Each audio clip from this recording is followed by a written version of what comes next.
Alright, so this is Kyra, one of my beautiful past clients, and we just want to have a chat about her journey because she has gone through a fair bit and it has a lot to do with diet, culture, and yeah, today we just want to find out how she got there and how she managed to feel much better within herself today. At what age did you feel more conscious of what you were eating, or when did you start to pay attention to that? So I was conscious about my body image and my weight from the age of 12, but I didn't start to become conscious of what I was eating or how that was impacting on my body image till around 24 years old. So why did you feel the restrictions they were necessary, and when did you start to actually restrict your food? And the reason why I thought it was necessary was because I was chasing that skinny feeling again. It was never about health or a lifestyle change. It was about my body image and looking better. Yeah. What or who made you believe that all those rules were necessary? So social media played a big part, like the dieting culture, different challenges that would always pop up, like an 8-week challenge. Different people that I would speak to all had different opinions. So some people would say that high protein diets are the way to go, so I felt like that was the way to go, or low carb was the way to go. Different online programs, and I think just the diet culture in general has so many different perceptions and rules. Yeah. What were some of those fad diets, and why did they just never end up working long term?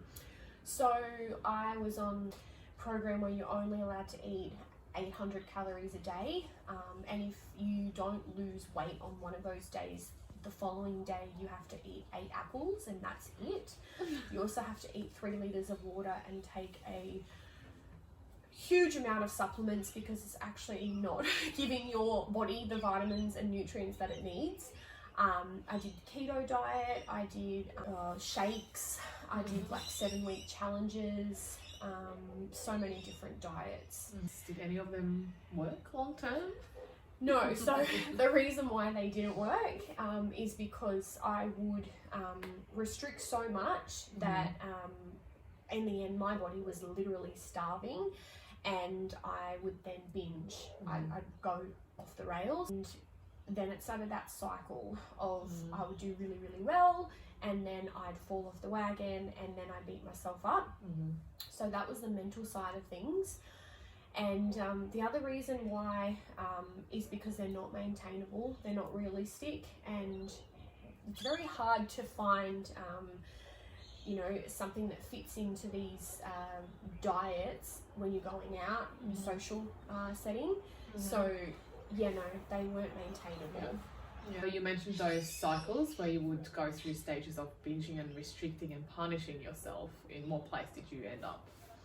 Yeah, so those cycles were filled with feeling really great. I was on track to then going and binging and then feeling really guilty about it. And my inner dialogue was very negative, so I would be really down on myself, and I'd be saying things to myself like, oh my gosh, you stuffed up again, you couldn't do it, why did you do this? Just very negative self-talk.